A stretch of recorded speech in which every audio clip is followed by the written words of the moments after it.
Everyone, welcome to my channel Mohua's diary. আশা করি সবাই ভালো আছেন, আমিও ভালো আছি। আজকে আবার একটি নতুন ভিডিও নিয়ে আপনাদের সামনে উপস্থিত হয়েছি। আজকের ভিডিওতে আছে আমাদের হ্যাভলক যাওয়ার গল্প। আন্দামানের তৃতীয় দিনে আমরা গিয়েছিলাম হ্যাভলক এবং হ্যাভলকে 1 নাইট স্টে করেছিলাম। যেহেতু আমাদের 6 নাইট 7 ডেজ ট্যুর প্রোগ্রাম ছিল, তাই হ্যাভলকে 1 নাইট স্টে করেছিলাম। গত 31শে অক্টোবর 2025 ভোর 4টে নাগাদ আমরা ঘুম থেকে উঠে রেডি হয়ে নিলাম। হোটেলে complimentary breakfast, butter toast, jam toast, biscuit এবং ফ্রুটি নিয়ে হোটেল টিজিএস ডাইনিংকে বিদায় জানিয়ে সমস্ত ব্যাগপত্র নিয়ে 5:45 নাগাদ আমরা বেরিয়ে পড়লাম হ্যাডো জেটির উদ্দেশ্যে। এই হ্যাডো জেটি থেকেই সমস্ত প্রাইভেট ক্রুজগুলো ছাড়ে। বলে রাখি, এই ব্রেকফাস্টের কথা আমরা হোটেলকে আগে থেকেই জানিয়ে রেখেছিলাম, কারণ নর্মালি ব্রেকফাস্ট 7টার আগে শুরু হয় না। আমরা যেহেতু 5:30-এ বেরিয়ে আসব, তাই ভোর 5টার সময় ব্রেকফাস্ট নেব আগে থেকেই জানিয়ে রেখেছিলাম। যাই হোক, আমরা হ্যাডো জেটিতে যখন পৌঁছালাম তখন ঘড়িতে বাজে 6:05। আমরা ক্রুজে ওঠার সাথে সাথেই আমাদের ক্রুজ গ্রিন ওশেন 1 ছেড়ে দেয়, যেটি ছাড়ার কথা ছিল 6:30 কিন্তু তার অনেক আগেই ক্রুজ ছেড়ে দেয়। এই ক্ষেত্রে একটা বলে রাখি, ক্রুজ ধরার ক্ষেত্রে বা প্লেন ধরার ক্ষেত্রে একটু আগে পৌঁছানোই ভালো, কারণ প্যাসেঞ্জার হয়ে গেলেই নির্দিষ্ট সময়ের আগেই এই ক্রুজ বা প্লেন ছেড়ে দেয়, টাইমে সবসময় কিন্তু ছাড়ে না। যাই হোক, গ্রিন ওশেন 1 আমাদের জন্যই অপেক্ষা করছিল। আমরা হ্যাডো জেটিতে পৌঁছানোর সাথে সাথেই আমাদেরকে সবাই বললেন যে তাড়াতাড়ি চেক ইন প্রসেস কমপ্লিট করে চলে যান, ক্রুজ এক্ষুনি ছেড়ে দেবে, টাইম হয়ে গেছে। আর বাইরের দিকটা দেখুন, অসাধারণ দেখতে লাগছে। রোদ আবার মেঘলা, দুরকমই ওয়েদার আছে। রোদের মধ্যেই মাঝে মাঝে গুড়ি গুড়ি বৃষ্টিও পড়ছে, আর নীল জলরাশির মধ্যে সবুজ রঙের ছোট বড় নানান ধরনের দ্বীপ, অপূর্ব দেখতে লাগছে। তো যেটা বলছিলাম, এই ক্রুজেও চেক ইন প্রসেস কিছুটা প্লেনের মতো হয়, তবে অত কড়াকড়ি নয়, কিন্তু এখানেও সমস্ত ডকুমেন্ট দেখাতে হয়। যাই হোক, আমরা তাড়াতাড়ি সমস্ত প্রসেস মিটিয়ে গেট নাম্বার 3 দিয়ে বেরিয়ে ক্রুজে উঠে পড়লাম। আমাদের ক্রুজের সিট ছিল রয়্যাল কোচে, যার ভাড়া পড়েছিল 1900 টাকা পার পারসন। পোর্ট ব্লেয়ার থেকে হ্যাভলক যেতে সময় লাগবে 2 ঘন্টা 15 মিনিট। আমাদের ক্রুজ হ্যাভলক জেটি পৌঁছাবে 8:45 নাগাদ। আর এই হচ্ছে আমাদের রয়্যাল ক্লাস কেবিন। এটি একদম ফ্রন্টের দিকে এবং একদম ওপরে। এর পেছনে আরেকটি কেবিন আছে, সেটিও রয়্যাল ক্লাস, তবে আমাদের কেবিনটাই বেস্ট। এখানে যে কটি ক্লাস আছে সবকটি এসি ক্লাস।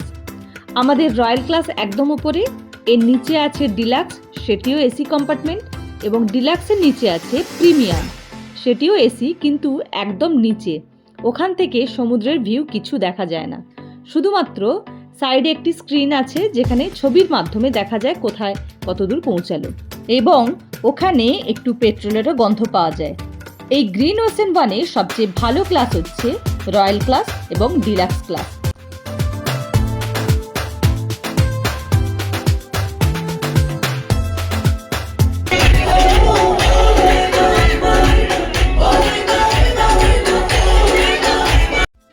পোর্ট ব্লেয়ার থেকে যে সমস্ত প্রাইভেট ক্রুজগুলি ছাড়ে, যেমন Nautica, Makruzz, green ocean, ITT, Majestic ইত্যাদি, সবকটির মধ্যে আমার ব্যক্তিগতভাবে ভালো লেগেছে গ্রিন ওশেন 1, কারণ বাকি সব ক্রুজ ক্লোজড সারফেস, মানে পুরোটাই এসি, বাইরের দিকে দাঁড়ানোর কোনো অপশন নেই। তবে এই ক্রুজগুলি পৌঁছাতে টাইম একটু কম লাগে, মানে এরা তাড়াতাড়ি পৌঁছায়, কিন্তু বাইরে দাঁড়িয়ে প্রাকৃতিক দৃশ্য ও হাওয়া খেতে খেতে সমুদ্র উপভোগ করা এই সমস্ত ক্রুজে পাওয়া যায় না, যার ফলে যাদের সি সিকনেস আছে তাদের ম্যাক্রুজ বা নটিকাতে একটু প্রবলেম হয়, যেখানে গ্রিন ওশেন 1-এ চাপলে সেই প্রবলেমটা হওয়ার চান্স অনেকটাই কম থাকে।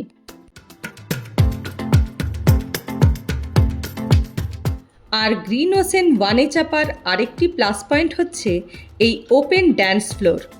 এখানে দাঁড়িয়ে চেনা অচেনা সবার সাথে গানের তালে নাচতে নাচতে কখন যে হ্যাভলক পৌঁছে যাবেন টেরই পাবেন না। নাচতে না চাইলেও সবার নাচ দেখে আপনার ভেতরে লুকিয়ে থাকা সুপ্ত নৃত্য প্রতিভাও জেগে উঠতে বাধ্য।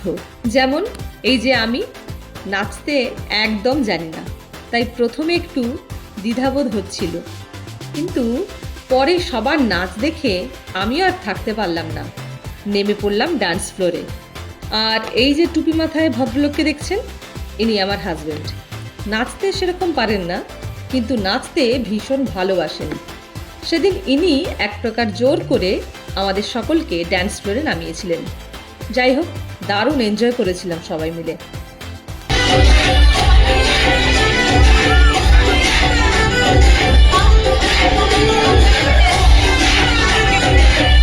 এই ড্যান্স ফ্লোরে আপনারা গানও গাইতে পারেন। একজন পাঞ্জাবি ভদ্রলোক তার গানের প্রতিভা সবার সামনে তুলে ধরলেন এই মঞ্চে।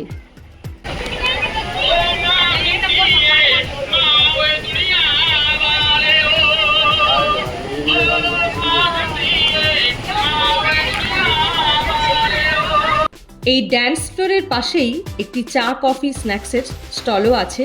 চাইলে এক কাপ চায়ে চুমুক দিতে দিতে সমুদ্রও দেখতে পারেন।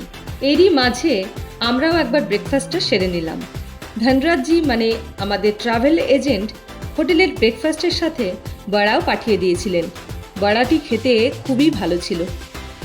আমাদের এই পুরো ট্যুর প্রোগ্রামটি অর্গানাইজড করেছেন Andaman blue star tour and ট্রাভেলসের ওনার মিস্টার ধনরাজ ধাল্লা। আমি স্ক্রিনে ওনার নাম্বারটা দিয়ে দিলাম, চাইলে আপনারা যোগাযোগ করতে পারেন।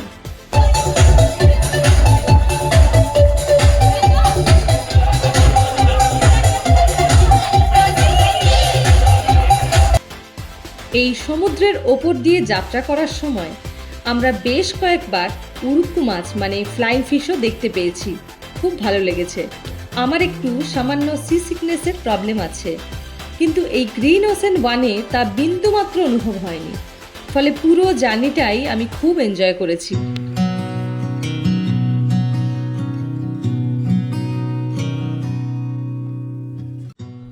যাই হোক, ওভারঅল যে সমস্ত ক্রুজ পোর্ট ব্লেয়ার থেকে হ্যাভলক যায়, আমার ব্যক্তিগতভাবে তার মধ্যে আমি গ্রিন ওশেন ওয়ানকে 1 নম্বরে রাখবো। 2 ঘন্টার জার্নি কোথা দিয়ে কেটে গেল বুঝতেই পারলাম না।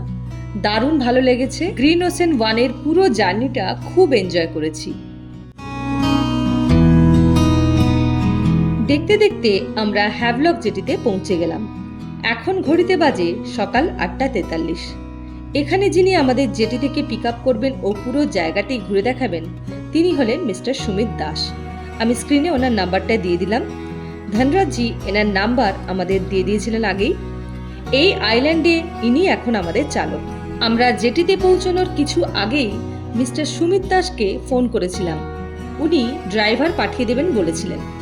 এখন আমরা ক্রুজ থেকে সমস্ত মালপত্র কালেক্ট করে উঠে পড়লাম মিস্টার সুমিত দাসের পাঠানো গাড়িতে এবং চললাম আমাদের আজকের হোটেলের দিকে, hotel Eldorado beach and resort.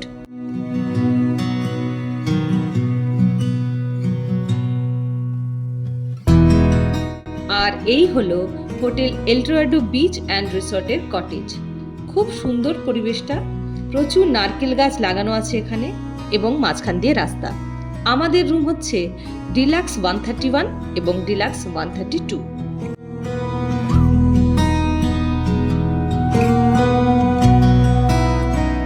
আর এই হচ্ছে আমাদের রুম। এখানে একটি কিং সাইজ বেড আছে, যেখানে বাচ্চা নিয়ে ইজিলি 3 জন শোয়া যায়। আর এদিকে আছে একটি টি টেবিল আর 2টি চেয়ার। আর এই সাইডে আছে একটা ওয়ার্ড্রোব। এদিকে ওপরে আছে এসি, নিচে একটা বড় টিভি, আর এখানে একটা আছে মিরর। আর এই দিকে আছে বাথরুম। বাথরুমের সমস্ত রকম সুবিধাই আছে, গিজার থেকে শুরু করে সবকিছু আছে। আর এই হলো এলডোরাডো বিচ রিসোর্টের নিজস্ব প্রপার্টি। এখানে সারি দিয়ে প্রচুর নারকেল গাছ আছে, যাকে বলে নারকেল গাছের বাগান।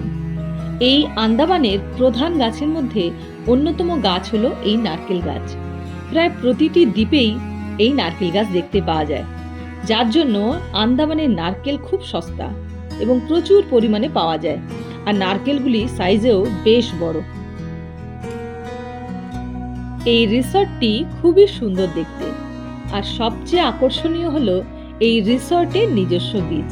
দেখুন কি অপূর্ব সুন্দর নীল জল আর দূরে ছোট্ট ছোট্ট দ্বীপ, অপূর্ব সুন্দর। ভাষায় প্রকাশ করা খুবই কঠিন।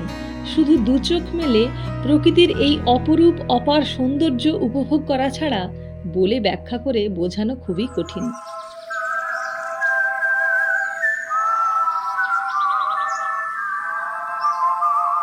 এই বিচটিতে প্রচুর পরিমাণে ডেড কোরাল এদিকে ওদিকে ছড়িয়ে আছে। দেখে মনে হবে পাথর, কিন্তু এগুলি সবকটি ডেড কোরাল। এই হ্যাভলকে বেশ অনেকগুলি এইরকম বিচ সাইড রিসর্ট আছে, যেগুলি খুবই সুন্দর। আবার ভেতরের দিকেও হোটেল আছে, যার সাথে এইরকম বিচ আপনারা পাবেন না। ওগুলি একটু কম বাজেটের হোটেল, কিন্তু হোটেলগুলি খুবই সুন্দর। আর সবচেয়ে সুন্দর এখানকার প্রাকৃতিক পরিবেশ।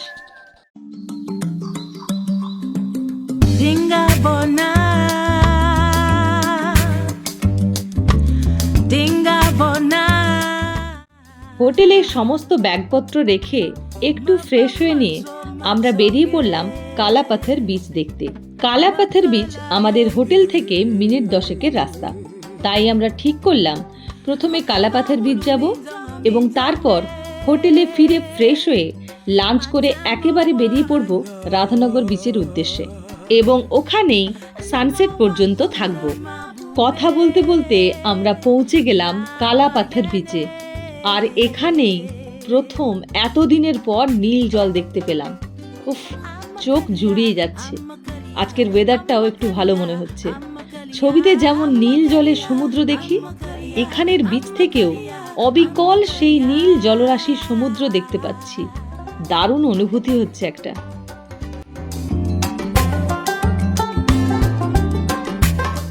সি বিচে চান করার থেকে বিচের ধারে ঘুরে ঘুরে ঝিনুক করাতে আমার বরাবরই ভালো লাগে। আর আন্দামানের বিচে ঝিনুকের সাথে উপরি পাওনা হলো কোরাল। এখানকার বিচের ধারে নানা ধরনের নানা রং বেরঙের কোরাল পাওয়া যায়। আমরা গতবার যখন আন্দামান এসেছিলাম প্রচুর কোরাল ঝিনুক কড়ি কুড়িয়ে বাড়ি নিয়ে এসেছিলাম, কিন্তু এখন নাকি এইসব কোরাল ঝিনুক প্লেনে করে নিয়ে আসা নিষেধ। তাই একটু মন খারাপ, কারণ বিচের ধারে অজস্র নানা ধরনের ভাঙা কোরালের টুকরো পড়ে আছে, যেগুলো দেখে লোভ সংবরণ করা খুবই কঠিন।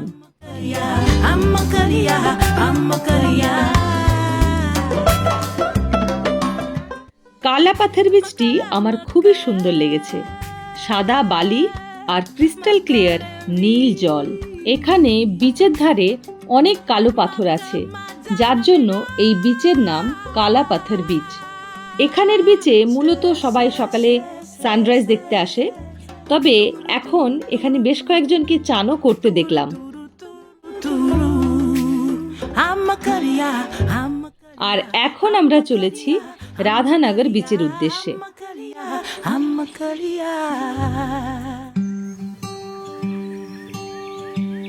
হ্যাভলক বা স্বরাজ দ্বীপের সবচেয়ে সুন্দর এবং সবচেয়ে বড় সি বিচ হলো এই রাধানগর সি বিচ। আপনারা দেখতে পাচ্ছেন অপূর্ব সুন্দর সি বিচটা।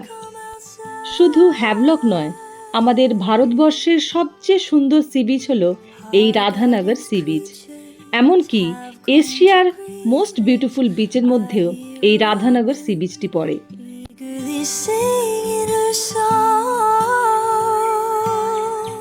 এই সি বিচের সমুদ্রের ঢেউগুলো বিরাট বড় বড় এবং বিচটাও বেশ বড়, যার জন্য এখানে প্রচুর মানুষ চান করেন এবং চান করার পর জামা কাপড় চেঞ্জ করারও ব্যবস্থা আছে।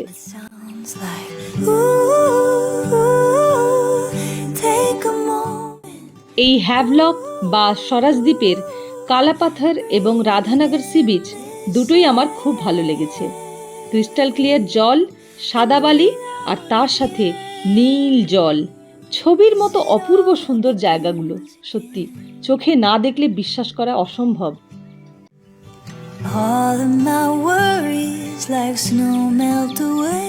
এখানে প্রত্যেকটি সি বিচের ধারেই লাঞ্চ করার জন্য বাঙালি রেস্টুরেন্ট আপনারা পেয়ে যাবেন, কারণ এখানে 90% মানুষই হচ্ছে বাঙালি। আর আন্দামান এলে অবশ্যই এখানকার সি ফিশটা ট্রাই করবেন, দারুণ খেতে। বিকালে সানসেট দেখে আমরা ফিরে গেলাম হোটেলে। কালকে আমরা যাব নীল আইল্যান্ড বা শহীদ দ্বীপ। আমাদের ফেরি আছে 9:25-এর নটিকা। কালকে সকালে যদি সময় হয় স্কুবাটাও এখানে করে নেব, কিন্তু এলিফ্যান্টা বিচে এবার যাওয়া হলো না। নেক্সট টাইম যদি আসি আমি অবশ্যই যাব। আজকের মতো এই পর্যন্তই, দেখা হবে নেক্সট ভিডিওতে। কেমন লাগলো অবশ্যই কমেন্ট করে জানাবেন, আর ভালো লাগলে একটা লাইক এবং বন্ধুদের সাথে শেয়ার করতে ভুলবেন না। আর আরও ভিডিও পেতে আমার চ্যানেলটি অবশ্যই সাবস্ক্রাইব করে রাখবেন। দেখা হচ্ছে খুব শীঘ্রই। সবাই ভালো থাকবেন। নমস্কার।